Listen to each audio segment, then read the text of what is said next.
everything you're seeing in the headlines right now says home prices are dropping. They're not actually telling the whole story. In Chisago County, prices have actually increased by 2.3%. Waiting for a crash could cost you thousands. Here's exactly where the market is at in Chisago County and what numbers you need to know. If you're interested in knowing what is actually happening with the real estate market in Chisago County, hit subscribe. Headlines are saying one thing. What we're seeing in the Chisago market and stats is saying another thing. Here's what we kind of have deduced and noticed that is different about those two things. So Josh, go over a couple of the stats that are important for people living in Chisago County need to know of what's different between this market and what they're saying it is. Yeah, so the main three stats we kind of always keep an eye on, or two of them for sure, is inventory. What is inventory looking like? Right now, you're seeing a lot of news that inventory is growing everywhere. Chisago, it's actually down over the last 12 months. It's down around 14%. Listings that's available for buyers to go out and see are reduced. So what is that doing? That is driving the market up because the average sale price is up around 3%, which is a good, normal, healthy, I call it, increase in your equity. And the other kind of stat, noticing they're looking at that, is your actually list price to sale price has actually increased, which tells me we're probably seeing a little bit more multiple offers, which would make sense with the reduced inventory. Yeah, and I think it's really important to realize that real estate is so hyper local. You can't take, hey, this is what this headline says, this is what's happening in Austin, Texas, or Sacramento, California, and go, oh, this is what must be happening in my backyard. So I think really realizing that of even when it comes to the Minnesota market is how is Chisago performing differently? Then also when it comes to it is like, why is Chisago performing differently? What is it about Chisago where it looks like these stats are a little bit better than maybe the Minnesota market stats? Like, what do you see of why that might be, I guess? You know, I guess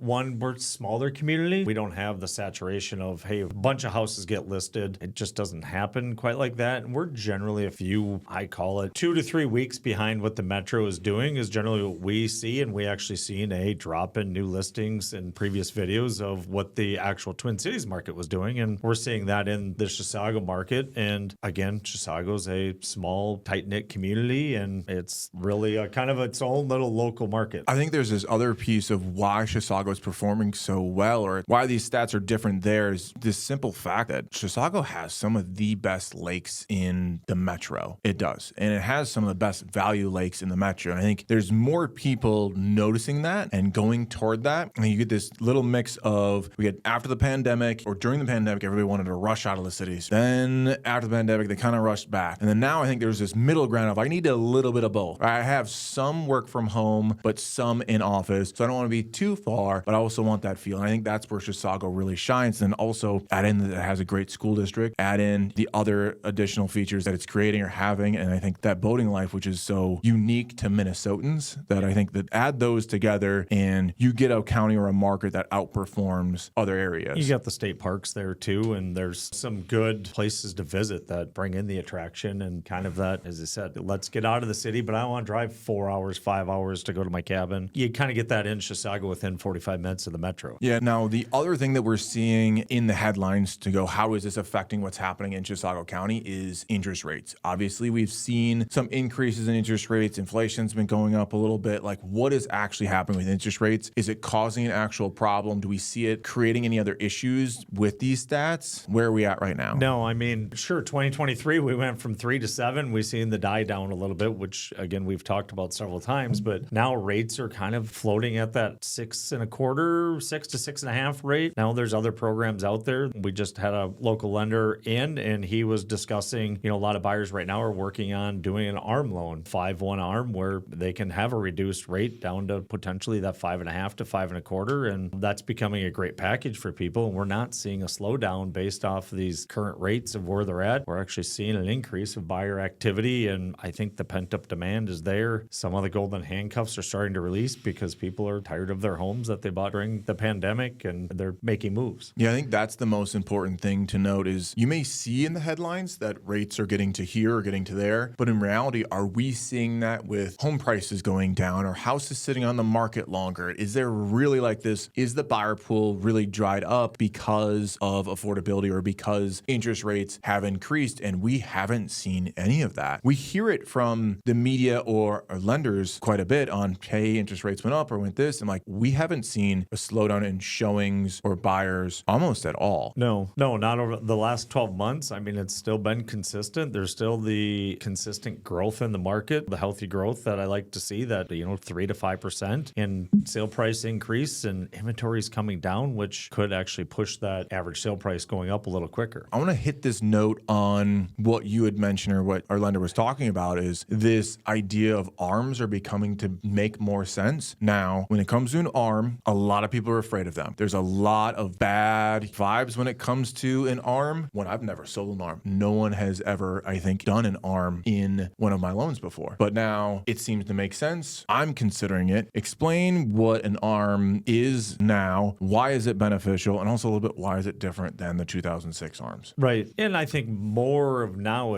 buyers are more educated now of what an ARM is and what you need to do. So basically what an ARM is you're still amortized out over 30 years, but for the first 5 years, you get a reduced interest rate, generally somewhere around 0.5% to a full percent discounted, depending on lender situation. But so as rates are at 6 now, you do a 5-year ARM, you're locked in at 5% for the next 5 years. You get to year 5 and that now ARM will start to fluctuate. And there's some fluctuations in there of they can adjust every 6 or every 12 months. Generally, if it's a 5/1, it could adjust 1% per year. And then there's a cap on it. So it can never accelerate past a certain percentage point, and it all depends on the lender and the situation. But what that does is it allows you to keep that cheap rate, and then all of a sudden that 6.25% current 30-year fixed mortgage drops down to 5.5% or 5.25%. Yeah, I'm going to lose my 5 and go to 5.25%, but that makes more sense than I got to worry about this at 5 years from now, and I don't know where rates are going to be at. So I think that's where it really truly makes the most sense. The scary part with an ARM is what happened in 2006. If we had these ARMs, but then we had this huge economic crash, and all of a sudden the house that was worth $300,000 is now worth $200,000, and I can't refinance out of that ARM because my house value is not there. So lender's like, yeah, your value is not there, so you're stuck in this ARM, and your interest rate keeps increasing, and I can't refinance you because your value is so low. So a little bit different on what's happening right now. It's like, okay, it's very hard probably to reduce the market like what happened back in 2006 because of inventory. We've talked about that quite a bit. But then on the other side of it is this, you have a 5-year locked rate where on average, people only hold their loans for 4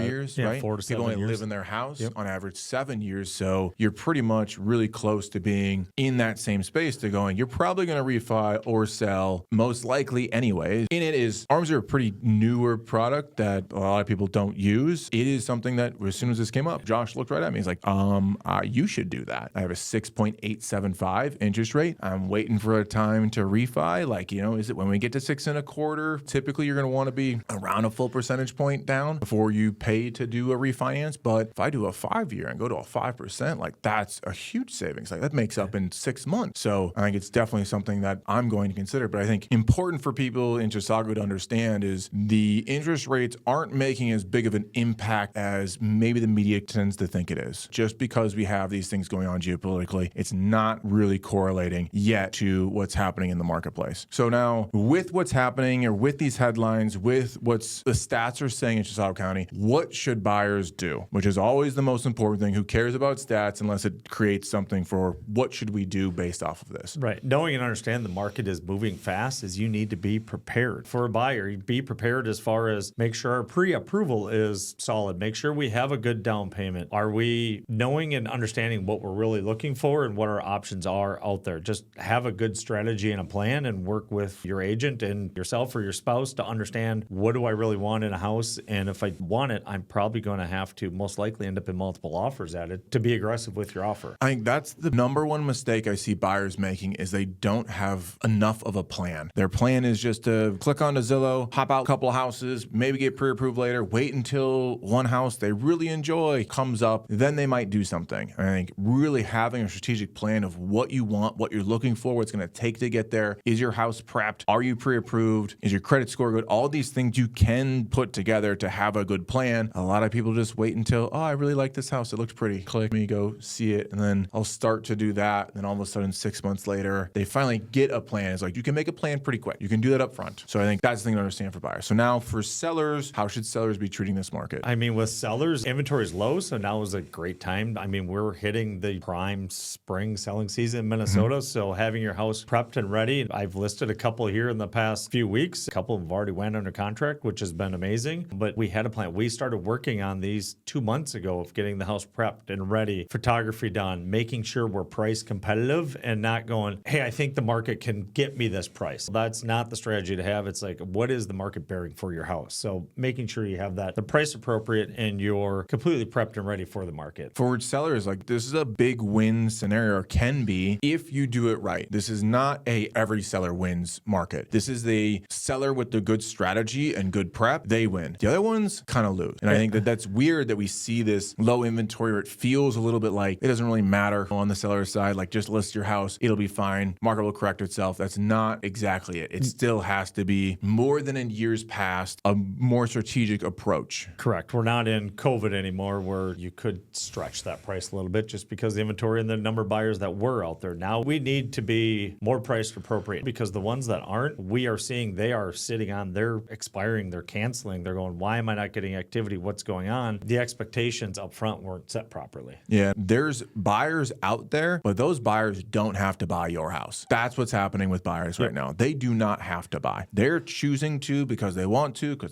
but they don't have to a lot of times. And I think that that's a market where you have to be priced accordingly. You have to have your house in good condition, and it has to be nice. And that's where sellers need to be able to reap the rewards of what this market is. Right. Another conversation I generally will have with a seller is buyers are so educated because there's so much data and information out there. They know if your house is priced appropriately, most likely before they even get there, because A, they just won't come look at it. But if they do, they'll walk in and go, I like this house, but I feel it's overpriced. So I'm just going to go down the road because I feel that one's priced better, even though they might like your house better. Yep. In short, don't confuse national headlines with what's actually happening in Chisago County, and develop a strategy that's right for you. Click the link below to download our Buy Smart, Sell Smart plan that's curated directly for Chisago home buyers and sellers to help strategize your next move.